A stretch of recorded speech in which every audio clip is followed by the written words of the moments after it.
You said Isaiah 14? Yeah, come on. I'm gonna pass it. This is Isaiah chapter 14, verse 1. For the Lord will have mercy on Jacob and will yet choose Israel and set them in their own land, and the stranger shall be joined with them, and they shall cleave to the house of Jacob. Right, and the stranger's talking about the Israelite foreigners, because you got the word gar and you got the word nakar. And you know, and gar gets into the Israelite foreigners, nakar gets into an actual heathen. You know, read. And the stranger shall be joined with them, and they shall cleave to the house of Jacob. And the people shall take them and bring them to their place, and the house of Israel shall possess them in the land of the Lord for servants and handmaids. And they shall take their captives who captives they were. Right, so he's saying what? We shall take them captives who captives there were. Because what? We was captives to these devils, now we about to take them back into captivity. You know? And that's the beautiful thing about this truth, getting vengeance, man. Hey, even the nigga Tupac, he said what? Revenge is like the sweetest joy next to getting pussy. You know, but niggas use it on the left-hand side. You know what I'm saying? Like, I can't wait to get that nigga, man. But it's funny. The brother right here used to bring out to me when he was in the world, he had problems with certain niggas, and he used to tell me, he was like, yo, man, I seen that nigga, man. I wanted to get him. I could have spent around the block and got him. I wanted to get him, but the Lord humbled me. You know what I'm saying? Because one thing is about paying back a wicked motherfucker or somebody that wronged you. You know what I'm saying? Especially if you trust in them.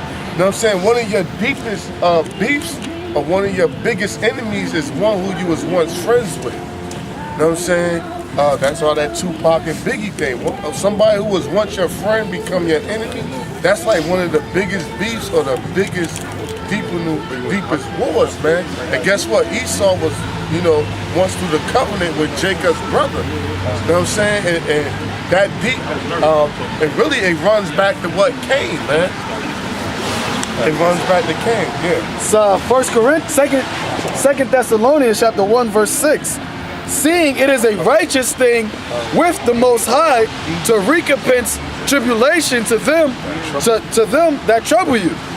And to who, I read again, seeing it is a righteous thing to the Most High to recompense tribulation to them that trouble you. Right, it's a righteous thing to the Most High. It's not a, see, niggas in the world using on the left-hand side. Give me Sirach 28:1.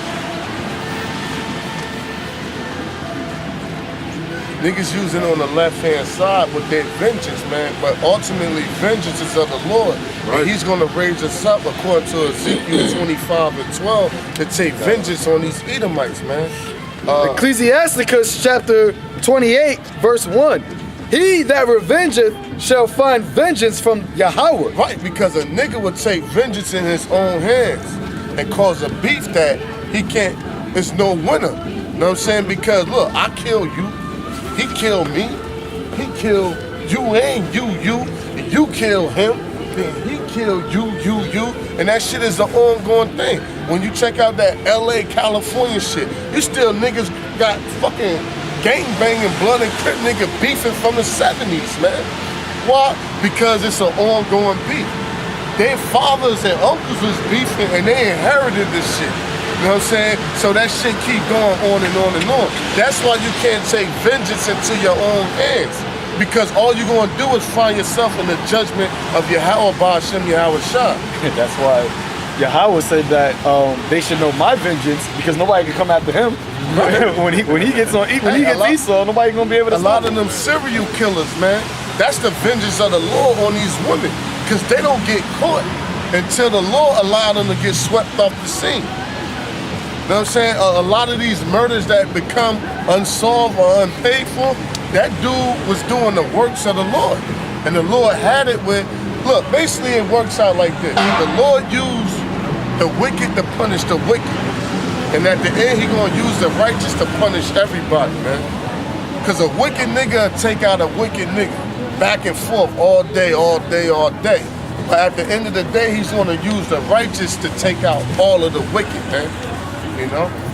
It says, he that revengeth shall find vengeance from Yahweh, and he will surely keep his sins in remembrance. Right, so you can't take vengeance in your own hands upon your own personal feelings. And that's what's wrong with what? Jake in the world. And all they do is wind up getting what?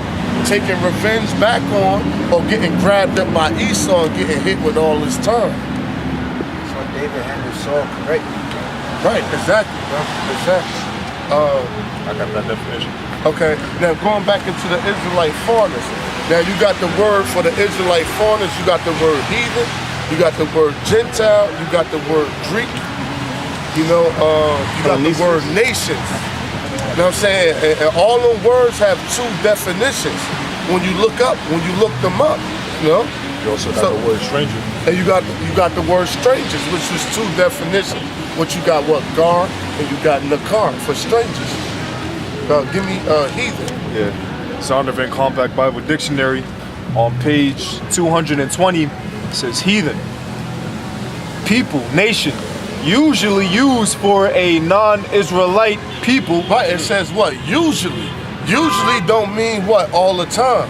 So know what I'm saying? So now when you get the word heathen, for the most part, especially in the Old Testament, you see it, for the most part, it's used as talking about a non-Israelites. But it said that you got also Israelites that act like heathens and carry themselves as heathens, man. So it don't mean heathen for all the way. Like when you say heathen, you think what, a non-believer. Well, first of all, in this world, they take the word heathen and call you what, a person that don't believe in God. You just some wild animal. Like the word saint. Somebody look at Mother Teresa and be like, oh, she's a saint. Mother Teresa's a damn heathen. Right. But according to wordplay, they be like, Mother Teresa ain't no heathen. Mother Teresa's a fucking heathen. And that nigga on the corner selling drugs is a saint. You know what I'm saying? According to the true meaning of words. You know what I'm saying? But people don't get into that, man. You know, a saint is a member or is anybody that's from the seed of Jacob, no matter what the nigga is doing. That's what a saint is, man. But in this world, a saint is somebody who does a good deed. You know what I'm saying? Who give bread to the homeless, that take trips, that have a charity fund going. That's what we supposed to be. Yeah, that's a saint, man. That's the definition of saint. But when you get into the true definition of words, you find out what's going on, you know? Get the word nations from me. Cool. I had a precept. Okay, come. Just to back up with the two definitions, even with Greek, that goes into it. This is start at St. John chapter 12. I'm start at the top. It says, then Yahushua 6 days before the Passover came to Bethany, where Lazarus was which had been dead, whom he had raised from the dead. Which had been dead, whom he had raised from the dead. Now I got that because I want to jump to verse 20. Right. It says, 19, it says, the Pharisees therefore said amongst themselves, perceive ye how ye prevail nothing? Behold, the world is going after him. They was talking about Yahushua. They said the world. World is cosmos. You know, it's not talking about the whole world has gone after him. Now verse 20 is the point. It says, and there were certain Greeks among them that came to worship at the feast. Now the feast that they was worshiping was at the Passover. Why would if they were true Greeks, as in Edomites, why would they be at the Passover? That's how you know that the word Greek, it has a double meaning. When you're talking about Israelite foreigners, the Israelites that were in Judea were calling the Israelite foreigners Greeks, but they came to worship at the Passover. He says, and there came certain Greeks among them that came to worship at the Passover. The same came therefore to Philip, which was of Bethsaida of Galilee, and desired him, saying, Sir, we would see Yahushua. Philip cometh and telleth Andrew, and again Andrew and Philip tell Yahushua. Now how could a Greek speak to Philip? That means they must have had the same language, because these Greeks they were Israelites, so they could speak also of that Israelite, the Hebrew tongue. Right. But they were living in the Greeks. Nice point of view. Give me St. John and run with that. St. John 19:19. St. John chapter 19 verse 19.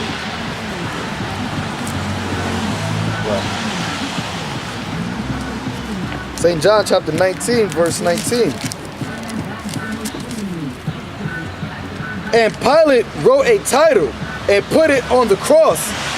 And the writings was Yahushua of Nazareth, the King of the Jews. Right. The title then read many of the Jews. Read who? Many of the Jews. Many of the Jews, the Israelites. So these Israelites read this title, read. For the place where Yahushua was crucified was nigh unto the city. Right. And it was written in Hebrew and Greek and Latin. Right, so it was some Jews that only spoke Greek. It was some Jews that only spoke Hebrew. And there was some Jews that only spoke Latin. You know what I'm saying? Like, if we was to come out here and due to the different captivities we went to, if we was to come out in a city where you had Levites, where you had Northern tribe, and you had Judites, you would put a sign up like repent, America would be destroyed. You would put it in Creole. They all Israelites. You would put it in Creole, you would put it in Spanish, and you would put it in English. But they all Israelites. But the question is, why is these Jews can only speak Greek? Why is they not, if they Jews and their original tongue is Hebrew, why is they only able to speak Greek? You know what I'm saying? So now you're forced to go into the history. Like, why is these Jews can't speak their native tongue? What happened to them to separate them from their native tongue where they only can speak this bastard language? So now you go into the history, you go into the back. You got the word nations? Oh, and I got some other ones for you too. Right. Okay. This is the word nation on 388. It says usually means. You go the word usually, just like with the word heathen. And these Edomite scholars, I ain't write this. This Edomite scholars that wrote this, that the Lord put the spirit on them to write the truth, man. It said the word usually. You know, I don't want to get simple and look up the word usually. But we know usually, but sometimes you gotta do that with a nigga, man. You gotta get to the simplest breakdown with a nigga. Yeah, look up usually. Look up, hey, brother, look up usually. Because our people simple, man. That's why sometimes you be like, man, the Lord be like, cast not thy pearl before swine. Because you do all, even if you do all of that, the nigga still don't get it, he still scoffing. But for edification, for the love of the truth, and edification for the camera, we gonna get the word usually. Usual. Done, found, or used most of the time, or in most cases. Right. Normal or regular.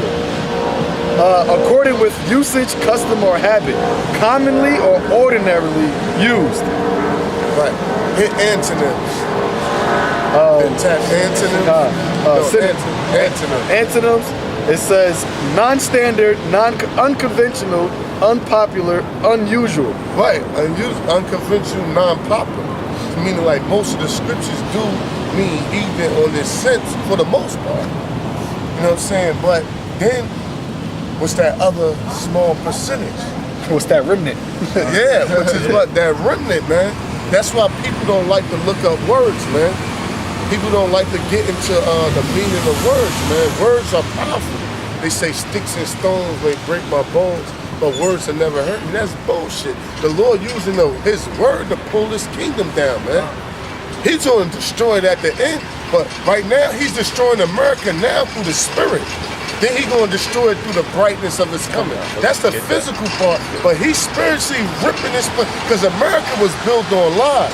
And the way you destroy a lie is not through a nuclear weapon. See, when the Lord destroys something, he destroys it from the inside out, man. A nuclear bomb is just icing on the cake. That's icing on the cake. That's just like, yo, this transition. But the Lord is going to rip this place apart financially, emotionally. Morally, he gonna rip this place apart. Spiritually, he gonna bring the truth out. All these lies these devils push, he's gonna destroy all these lies. Then he gonna get physical and send nuclear bombs on this place to turn this place into a desert. You know? Got some more. says nation 388 usually means Gentiles and heathen, and a few times refers to the Israelites. But who's to say what them few times are? That's a nigga. Who's to say what them few times are, though? How do you know it's talking about it there? All right, that's when you get into them Hebrew words and them Greek words. Now, okay, come on. This is page 207 for Greece, or for the Greek language. It says Grecia, Grecians. Right. Grecia is Greece, the home of the Hellens. Right. Okay. Greeks and Grecians, however, are to be distinguished. Oh, they are to be what? Distinguished. Meaning what? Separated. Not just amongst each other. You got Greeks, you got 2 words for Greeks, and you got 2 words for Grecians. They not, meaning it's to be distinguished 4 ways. You got to, it's 2 types of Greeks, and there's 2 types of Grecians. You don't, not just to distinguish, it's a Grecian, it's a Greek. No, 4 ways, because Israelite foreigners land on both of them. Read. Greeks are generally those of Hellenic race. Generally, it's like a synonym for usually. Right, which exactly, brother. Generally, which is a synonym for usually. I will look at, but hey, that's what brothers are for. Okay. And since I spoke about the Hellenic race, this is page 223 for Hellenist, okay, which derives from Helen. Jews who made Greek their tongue, and with it often adopted Greek ideas and practices. Right. Acts 6:1, Acts 9:29. Right. And now we're going to get Acts 6:1. And it's going to say what? Grecians. Acts chapter 6 verse 1. And in those days, when the number of the disciples were multiplied, there arose a murmuring of the Grecians against the Hebrews, because their widows were neglected in the daily ministration. Right. Now, that's Acts 6:1. It says the Grecians. Now, a person will read that and think, oh, it was the Greek people, the white people, fighting against the Hebrews. But no, or arguing, debating against the Hebrews. No, it was Israelites versus Israelites. Basically, Jake got curses on him from Deuteronomy. Basically, the Jews in the land looked at the Israelites outside of the land like, fuck y'all can't repent. Y'all heathens. We've been in the land doing this keys and customs. Y'all been over there doing bullshit. Y'all can't repent. Y'all can't come back. They want to take y'all care not of the Israelites. So they didn't want to take them into the fold. And that's the curses. His eyes shall be evil towards his brothers. Look, man, if a dude in Islam want to repent and get right, I ain't gonna be like, nah, fuck that. Serve Allah, nigga. You been serving them. Nigga, you gonna have to just deal with Allah. See if he deliver you. Ha, you can't come back, never come back, can't come back. And niggas like that, man. And guess what? You got brothers in the truth that's like that. You know what I'm saying? Niggas in the truth that's like that, man. And if you sincere, you better get rid of that spirit. Cause me and the brother was talking, not to get off topic, but them curses still apply to us, even though we in the truth. You know what I'm saying? And you can feed them inner demons to bring out them curses that's still up, because we not perfect. You know what I'm saying? To bring out them curses that's on you. You know what I'm saying? You could bring up that eye evil towards his brother from bickering. You know what I'm saying? You be like, yeah, I'm going off and shit. Now I got hatred for this dude for bickering back and forth with him. You know what I'm saying? So that's what was going on with the Israelite foreigners. The Israelites that was keeping the law hated them. They didn't want them to repent. They said, y'all can never come back, man. You know? You got This something? is Khan. You done with the dictionary? No? Heathens. Oh, we got strangers. Oh, yeah, I'm done. So this is Ephesians chapter 2. What you got something? Ephesians chapter 2, verse 11. Wherefore remember that ye being in time past Gentiles in the flesh, who are called uncircumcision by that which is called the circumcision. Right. And, hold that. Mm-hmm. Jump back that. That's beautiful. But a can of worms. Jump back to Acts 6 and 1. Please hold that though. Acts chapter 6 verse 1. And in those days, when the number of the disciples were multiplied, there arose a murmuring of the Grecians against the Hebrews. Right, now you said the Grecians, they are to be distinguished against the Hebrews. Now this is the NIV. Read the NIV right there. Now the NIV is a shitty version, but with certain topics, it hit that point better than the King James version. And in those days, when the number of the disciples was increasing, the Hellenistic Jews, now whoever translated the NIV, they translated that word better than the scholars of King James Day. Now, is the NIV overall hell? No. You know what I'm saying? But with certain topics, that NIV outshines the King James. So read that again. and in those days, when the number of the disciples were increasing, the Hellenistic Jews among them complained against the Hebraic Jews because their widows were being overlooked in the daily distribution of food. Right, so there you go. So it says what? The Hellenic, and it didn't say Grecians. It translated it, I wouldn't say properly, but more deeper. Edifying. Yeah. You know what I'm saying? Yeah. The other translations outside of the King James was meant to be a direct translation, like it was supposed to be a word for word, which is why you can actually only do a concordance in the KJV, because it's supposed to be a translation. These other translations, they're really like paraphrasing. They're trying to try to give you an understanding of what it's trying to say, but it doesn't do it word for word, which is why you can only do a concordance in the King James. Like this, they paraphrase it in a way that made it make more sense. You know what I'm saying? But sometimes they play with those paraphrases to try to change the topic. But here, they actually paraphrase it to make it give you the fuller understanding. Right. I just wanted to put that out. This is the New International Translation, the Net Bible. Acts chapter 6 verse 1. Now in those days when the disciples were growing in number, a complaint arose on the part of the Greek-speaking Jews against the native Hebraic Jews because their widows were being overlooked in the daily distribution of food. And guess what? The same shit is going on now. I grab an Irish dude, know what I'm saying, and bring him in the camp. He in the spirit.